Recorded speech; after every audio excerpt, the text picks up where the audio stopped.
प्रधानमंत्री मोदी और यूक्रेन के राष्ट्रपति जेलेंस्की के बीच फोन पर बातचीत हुई है। 15 अगस्त को रशिया और यूक्रेन युद्ध के मुद्दे पर अमेरिका के राष्ट्रपति डोनाल्ड ट्रंप और रशिया के राष्ट्रपति व्लादिमीर पुतिन के बीच मुलाकात होने वाली है। और उससे पहले आज यूक्रेन के राष्ट्रपति जेलेंस्की ने फोन करके प्रधानमंत्री मोदी से बात की है, उनका समर्थन मांगा है और सभी महत्वपूर्ण मुद्दों के बारे में उन्हें बताया है। प्रधानमंत्री मोदी ने भी हमेशा की तरह रशिया और यूक्रेन के बीच इस युद्ध के शांतिपूर्ण समाधान को अपना समर्थन दिया है। इस बातचीत की वजह सिर्फ एक है, क्योंकि अब से करीब 100 घंटे के बाद डोनाल्ड ट्रंप और रशिया के राष्ट्रपति व्लादिमीर पुतिन के बीच अमेरिका के अलास्का में एक मुलाकात होने वाली है। सोचिए आप, दुनिया की सबसे बड़ी मुलाकात होगी जहां व्लादिमीर पुतिन और डोनाल्ड ट्रंप एक दूसरे के सामने बैठे होंगे। ये पहला मौका है जब दोनों नेता अमेरिका की भूमि पर मिलेंगे। हालांकि इसका मतलब यह नहीं है कि रशिया युद्ध खत्म करने के लिए तैयार हो गया है। सबसे बड़ी बात यह है कि ट्रंप और पुतिन की बैठक में यूक्रेन के राष्ट्रपति जेलेंस्की को बुलाया ही नहीं गया है और इन दोनों की बैठक में फैसला यूक्रेन के बारे में ही होना है। इस मुलाकात की जगह बहुत महत्वपूर्ण है, क्योंकि आप सोच रहे होंगे कि अलास्का को क्यों चुना। यह है अलास्का की तस्वीरें। अलास्का रशिया के सबसे करीब मौजूद है, रशिया के बहुत करीब है ये जगह, और ये अमेरिका का एक ऐसा इलाका है जो रशिया के बहुत करीब है और इसका रशिया से सदियों पुराना संबंध भी है।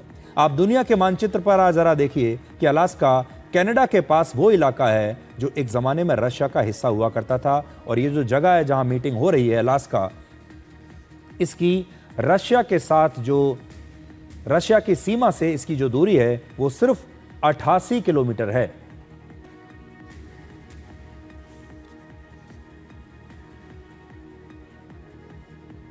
अलास्का का क्षेत्रफल लगभग 17 लाख वर्ग किलोमीटर है, जो अमेरिका का करीब 18% हिस्सा है। और भारत के सबसे बड़े राज्य राजस्थान से यह करीब 5 गुना ज्यादा बड़ा है।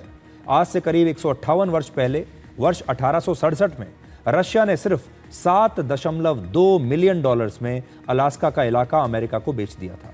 आज के हिसाब से इसकी कीमत लगभग 60-62 करोड़ रुपए के आसपास होगी। और आज अलास्का दुनिया के कुछ बड़े खनिज भंडारों में से एक है। रशिया का मीडिया कहता है कि व्लादिमीर पुतिन अलास्का जाने वाले रशिया के पहले राष्ट्रपति होंगे। अमेरिका और रशिया हमेशा से एक दूसरे के विरोधी रहे हैं। हालांकि प्रोटोकॉल की वजह से जितनी देर तक राष्ट्रपति पुतिन अमेरिका की भूमि पर रहेंगे, उनकी सुरक्षा अमेरिका की जिम्मेदारी होगी।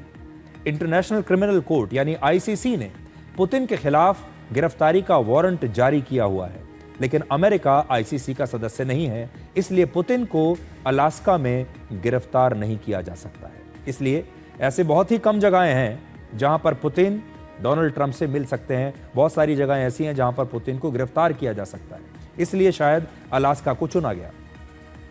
ब्रिटेन का एक प्रमुख अखबार द गार्डियन कहता है कि व्हाइट हाउस ने शुरुआत में ट्रंप और पुतिन के साथ यूक्रेन के राष्ट्रपति जेलेंस्की को इस बातचीत में शामिल करने की कोशिश की थी। हालांकि रशिया ने इसे खारिज कर दिया और इससे जाहिर है कि इस बैठक में पुतिन की भूमिका निर्णायक रहेगी।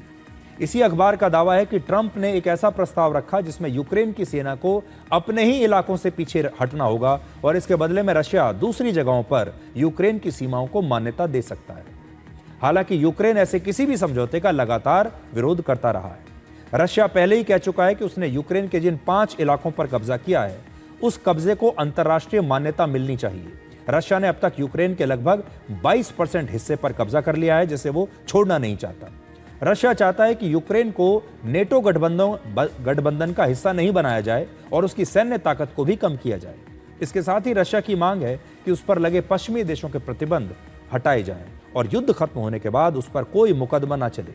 यूक्रेन की विदेश और रक्षा नीति कभी रशिया के लिए खतरा न बने, इसकी गारंटी भी रशिया को चाहिए। ये शर्तें हैं व्लादिमीर पुतिन की। इनमें कुछ भी नया नहीं है, वो शुरू से यही कहते आए हैं। माना जाता है कि यूक्रेन के पूर्वी हिस्से का रशिया में विलय करके पुतिन एक बार फिर से एक प्रकार का नया सोवियत संघ बनाना चाहते हैं। यानी जो देश 1991 से पहले रशिया का हिस्सा हुआ करते थे, उन्हें वापस शामिल करके पुतिन एक बार फिर से एक अखंड रशिया बनाना चाहते हैं। पूर्वी यूक्रेन पर रशिया के कब्जे की 3 बड़ी वजह हैं। पहला, यूक्रेन के जिन इलाकों पर रशिया ने कब्जा किया, वहां पर टाइटेनियम, लिथियम, ग्रेफाइट और मैंगनीज जैसे खनिजों का एक बड़ा भंडार है। दूसरा, यूक्रेन के इसी इलाके में यूरोप के सबसे बड़े यूरेनियम के भी भंडार हैं। और तीसरा, यूक्रेन को यूरोप का ब्रेड बास्केट कहा जाता है और युद्ध के बाद भी यूक्रेन 2024 में सूरजमुखी के तेल का दुनिया का सबसे बड़ा निर्यातक और 5वां सबसे बड़ा गेहूं का निर्यातक है। हालांकि ट्रंप के लिए पुतिन से बातचीत करके रशिया और यूक्रेन के युद्ध को समाप्त करना आसान नहीं होगा।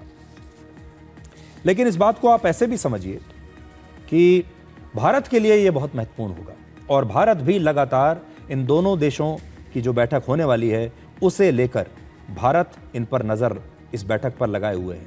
भारत के लिए बहुत जरूरी है कि इन दोनों नेताओं के बीच एक संधि हो जाए और यह युद्ध रुक जाए, क्योंकि डोनाल्ड ट्रंप इस युद्ध की वजह से जो उन्होंने सैंक्शन लगाए हैं रशिया पर और भारत जो रशिया से तेल खरीद रहा है उसकी वजह से वो हमारे ऊपर सैंक्शन लगा रहा है। और अगर ट्रंप और पुतिन के बीच में यह सहमति बन जाती है, अगर इन दोनों के बीच में एक शांति समझौता हो जाता है, तो फिर भारत के ऊपर भी ये सैंक्शंस हट सकते हैं। भारत का फायदा इसमें यह है। इसलिए भारत भी पूरी कोशिश करेगा कि इस बार रशिया और अमेरिका के बीच ये जो बातचीत है ये सफल हो जाए।